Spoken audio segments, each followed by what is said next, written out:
It was in the early 90s when Super NES was riding its wave of success, outclassing Sega in all areas of the market. The revolutionary PlayStation and the revolution of 3D graphics engines were still a few years away, and during that time, a little studio, just a little studio, formed in California, known as Silicon and Synapse, which would go on to be renamed as the juggernaut known as Blizzard Entertainment. Rock and Roll Racing was their second original game development, the first being the side-scrolling puzzle platformer, The Lost Vikings. There was actually one game that preceded both of these called RPM Racing, a remake of an earlier Commodore 64 game. RPM was a visual eyesore. Its use of the high-definition graphics mode on Super NES allowed finer detail but a dismal selection of colors. The team at Silicon and Synapse, Blizzard if you will, smartly abandoned the idea of RPM 2 and renamed the title to be more, well, rock and roll. After loading the cartridge, the first thing you hear is the opening riff to George Thorogood and the Destroyers' Bad to the Bone.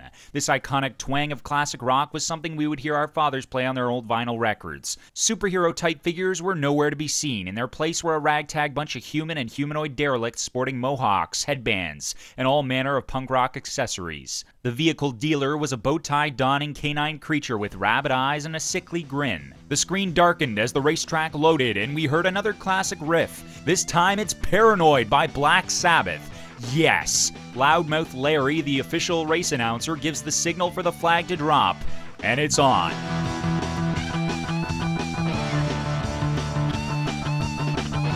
The isometric view of the racetrack had a follow-style camera, as you careened around the track filled with the usual jumps, oil slicks, and various weapon and armor power-ups. Your vehicle had 3 green health dots, which, when expired, would respawn on the track after a short time penalty, and you were encouraged to shoot up your competition, rather than beating them fair and square.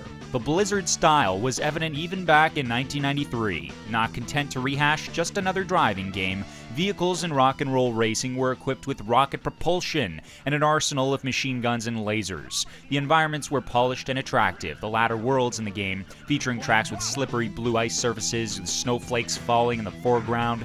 Oh, just awesome. Most importantly, the gameplay was fluid. It was fun. But what really set rock and roll racing apart from other racers was the rock and roll. The vehicles and the tracks take a page from Mad Max, with oversized spikes everywhere, and everyone trying to kill each other. Other notable classic rock anthems on the soundtrack included the Peter Gunn theme by Henry Mancini and Born to be Wild by Steppenwolf. What better music to complement a futuristic combat car race? Even 20 years ago, the core crew at Blizzard knew how to make an appealing title with style. With such acclaimed works since, like Diablo and Warcraft and Starcraft under their belt, it's encouraging to see that even the superpowers of gaming had such humble beginnings. Rock and Roll Racing was an ingenious take on a saturated genre at the time, and came out all guns blazing and all stereos blasting.